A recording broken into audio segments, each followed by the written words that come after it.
वो एक अच्छा लड़का था, टॉल, डार्क, हैंडसम और पढ़ाई में भी अच्छा था। और वो एक सपना देखता था कि उसको इंजीनियरिंग करके एक अच्छी जॉब पानी है। तो उसने इंजीनियरिंग जॉइन कर ली और बहुत मेहनत करके ऑफ कोर्स एग्जाम के 2 या 3 दिन पहले पढ़ के अच्छे मार्क्स पा लिए और उसको आगे जाके जॉब भी मिल गई। तो अब जिसके पास हार्डली कोई पैसे रहते थे, एवरी मंथ सैलरी के तौर पर बहुत सारे पैसे आने लगे। पर उसकी एक बुरी या अच्छी बोल नहीं सकते, आप ही कमेंट में बताइए कि अच्छी है या बुरी। उसका एक दोस्त था जो नॉन टेक्निकल और पर्सनल फाइनेंस रिलेटेड बुक्स पढ़ता रहता था और उस दोस्त ने हमारे लड़के को भी कहा कि पर्सनल फाइनेंस रिलेटेड बुक्स पढ़ ले। तो हमारा लड़का कहने लगा, अगर मैं इसके बदले कोई टेक्निकल बुक्स ही पढ़ लूँ तो मुझे कुछ काम तो आएंगी, ये वेस्ट बुक्स पढ़ के मैं क्या करूँ। हाँ, तो अब हमारा लड़का कमाने लगा था और उसके पास बहुत सारे पैसे भी आने लगे थे, जो उसके लिए एक नया एक्सपीरियंस था। तो उसने अपने शौक बढ़ा लिए और नई गाड़ी, अच्छे कपड़े, घड़ी और भी बहुत सारा कुछ लेके बहुत सारा खर्चा करने लगा। और इसी खर्चे के कारण आगे जाके उसको बहुत सारा खर्चा हो गया। आपको तो पता ही है आजकल डिजिटल लोन लेना कितना ईजी हो गया है। तो वो लड़के ने ऐसे ही लोन ले लेके अपना खर्चा और भी बढ़ा लिया। तो तब जाके उसको पता चला, अगर उसने अपने फाइनेंसेस को अच्छे से समझा होता या कोई पर्सनल फाइनेंसेस की बुक्स पढ़ लिया होता और उस पर काम कर लिया होता तो कितना अच्छा होता।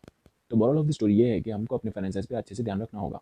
और अगर आप पर्सनल फाइनेंसेस में काम करना चाहते हैं तो उसके रिलेटेड बहुत सारी अच्छी अच्छी बुक्स हैं, जो जैसे कि रिच डैड पुअर डैड हो गया या फिर साइकोलॉजी ऑफ मनी हो गया। इन सब का लिंक मैंने डिस्क्रिप्शन में दिया हुआ है, अगर आप चाहिए तो ऑर्डर करके पढ़ सकते हैं या आप ऑडिबल से सुन भी सकते हैं, उसका भी लिंक मैंने डिस्क्रिप्शन में दिया हुआ है। और ऑडिबल पे तो आपको पहली बुक फ्री में ही मिल जाएगी। या फिर आप पर्सनल फाइनेंसेस को मैनेज कर सकते हैं इन 7 मिस्टेक्स को अवॉइड करके। दोस्तों, हम सब गलती कर बैठते हैं, हम सब मिडिल क्लास से हैं और पर्सनल फाइनेंस को मैनेज करने में हमसे भी कहीं ना कहीं गलती हो जाती है। अगर आप में से कोई यंग है और अभी अभी अपनी प्रोफेशनल लाइफ में एंटर किए हैं तो प्लीज़ आप इन मिस्टेक्स को अवॉइड करें जो मैं आगे आपको बताने वाला हूँ। पहली मिस्टेक है अपने एजुकेशन लोन को सीरियसली ना लेना। हम सब ने एजुकेशन लोन तो लिया ही होगा, चाहे वो ग्रेजुएशन में हो या वो पोस्ट ग्रेजुएशन में। ऑल्दो उसके गारंटर तो हमारे पेरेंट्स होते हैं, फिर भी हम वो इनिशियल मॉनिटरियम पीरियड को एंजॉय करने लगते हैं। और जब वो मॉनिटरियम पीरियड खत्म होता है तो ड्यू होना शुरू हो जाता है और हम अपनी सैलरी को दूसरी जगह खर्चा करने में लग जाते हैं और हम एजुकेशन लोन के बारे में भूल ही जाते हैं। हमको एजुकेशन लोन के बारे में तब पता चलता है जब बैंक से कोई नोटिस आता है और तब हम जैसे तैसे करके उस लोन को इंटरेस्ट के साथ फेडना पड़ता है। मगर आप जानते हैं, आप इस मिस्टेक को अवॉइड कर सकते थे अपना एजुकेशन लोन को टाइम से भर के। दूसरी मिस्टेक है अपने बड़े बड़े बिल्स को बिना कुछ सोचे समझे ही भरते रहना। हम में से कुछ लोग अपने इलेक्ट्रिसिटी बिल को ऐसे ही भर देते हैं बिना कुछ सोचे समझे और अपने इलेक्ट्रिसिटी पे कंट्रोल नहीं करते, ऐसे ही light, fan and AC on रख के। और थोड़े लोग के तो सब्सक्रिप्शन ऐसे ही ऑटो डेबिट होते रहते हैं उनके कार्ड से और उनको पता भी नहीं रहता और वो सब्सक्रिप्शन वो यूज़ भी नहीं करते रहते। और थोड़े लोग सुबह शाम सिर्फ ऑनलाइन शॉपिंग ही करते रहते हैं और थोड़े लोग अपने दोस्तों के साथ चिल करके उनके रेस्टोरेंट बिल्स ही भरते रह जाते हैं और ऐसे करते हुए उनको पता ही नहीं चलता कि उनके पैसे कहाँ जा रहे हैं। तीसरी गलती ये है कि हमको हमारे क्रेडिट स्कोर के बारे में पता ही नहीं रहता। हमको क्रेडिट स्कोर के बारे में तब पता चलता है जब हम कोई लोन लेने जाते हैं और तब जाके हमको पता चलता है कि क्रेडिट स्कोर की इंपॉर्टेंस क्या है। आपका पेंडिंग एजुकेशन लोन, ईएमआईज़ को लेट से भरना और क्रेडिट कार्ड का ओवर यूज़ करना, ये सब क्रेडिट स्कोर को बर्बाद कर देते हैं।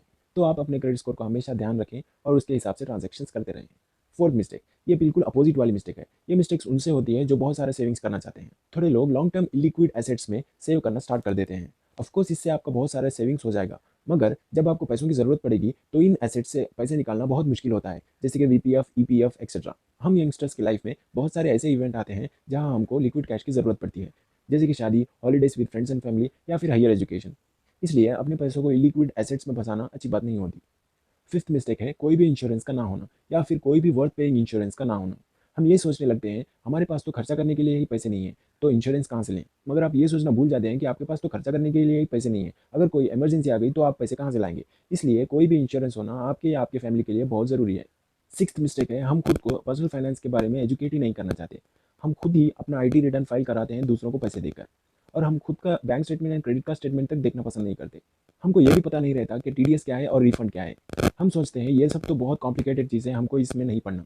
अगर आप इसके बदले अपने पर्सनल फाइनेंस के बारे में थोड़ा भी एजुकेट हो जाएंगे तो आपको लगेगा ये सब कितना आसान है।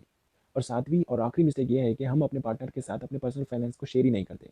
और अगर कहीं हस्बैंड एंड वाइफ दोनों कमा रहे हैं तब भी वो अपने पर्सनल फाइनेंसेस की बात ही नहीं करते जब तक कि वो आप कोई फैमिली प्लान करने का सोचें।